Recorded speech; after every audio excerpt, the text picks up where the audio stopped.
Allô, bonjour, bonjour. Une nouvelle vidéo.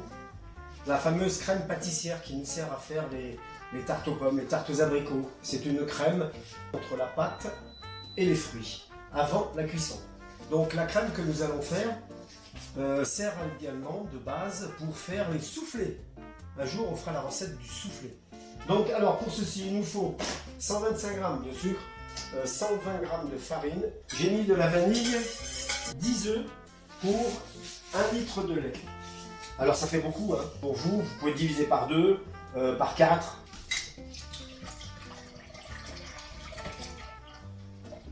Allez, je vais clarifier les œufs.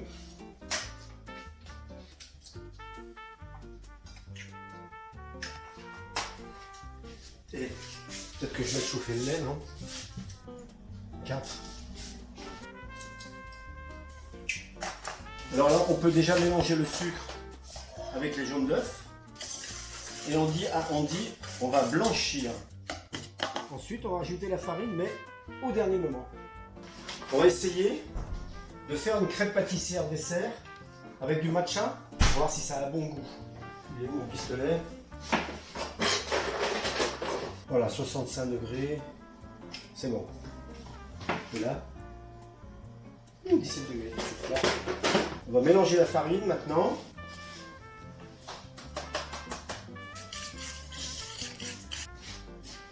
Voilà.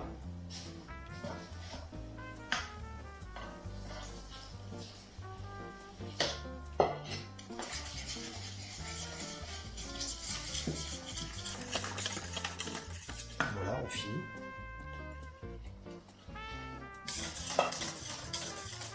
Et on va terminer la cuisson.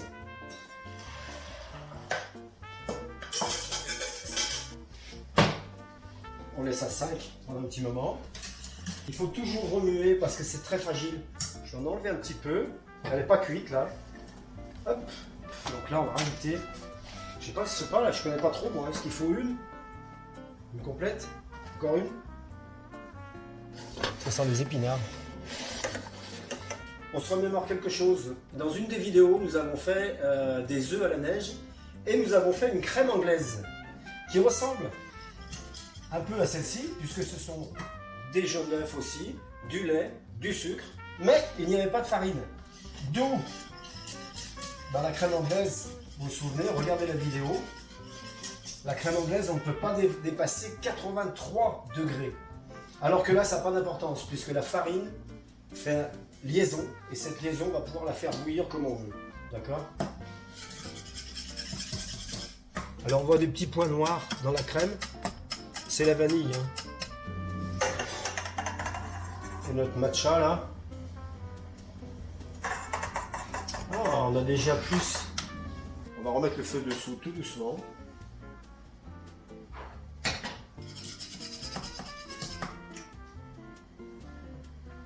« 70 degrés. Ça, c'est bien. Avec le fouet, quand on gratte le fond, on sent si ça accroche ou pas. Si ça accroche, on retire. On attend 3 minutes. Ça se décolle tout seul.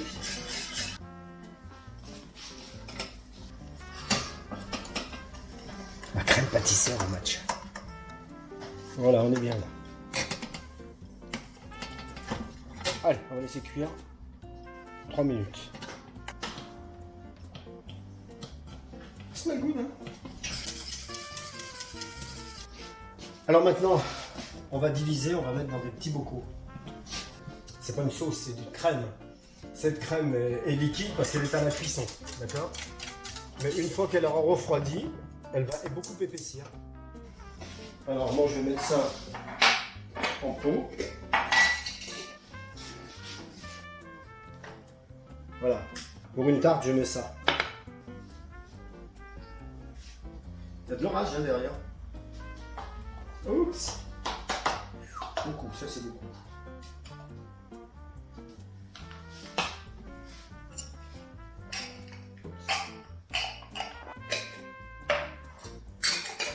Donc, on a de quoi faire 5 tartes aux pommes, 5 tartes aux abricots, ou ce que vous voulez, les prunes, etc. D'accord? Voilà, donc on va laisser refroidir. Et une fois que ce sera froid, on va pouvoir stocker au congélateur. Après, il suffit de sortir la veille ou après passer au micro-ondes, la crème, mélanger, rajouter un parfum, du rhum, etc. Et vous étalez ça sur votre tarte. Très bien. Alors ça c'est le matcha. Mon Dieu, mon Dieu, mon Dieu, qu'est-ce que c'est que ça? La crème pâtissière aux épinards. J'espère que ça ressemble pas trop à ça. Hein. Curieux, hein? Oh, c'est amer. On va faire un soufflé au matcha. On va rajouter quand même des œufs, du blanc d'œuf. Donc du coup, ça va enlever encore du matcha. En fait. On va le garder au froid au congélateur. Pareil.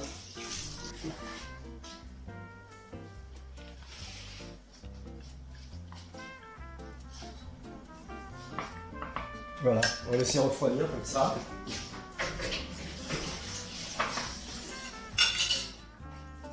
faut savoir bien doser, j'ai l'impression, le matcha. Hein. Ça va être important de doser correctement. On va faire au hasard. Voilà, laissons refroidir et congélateur. Au revoir.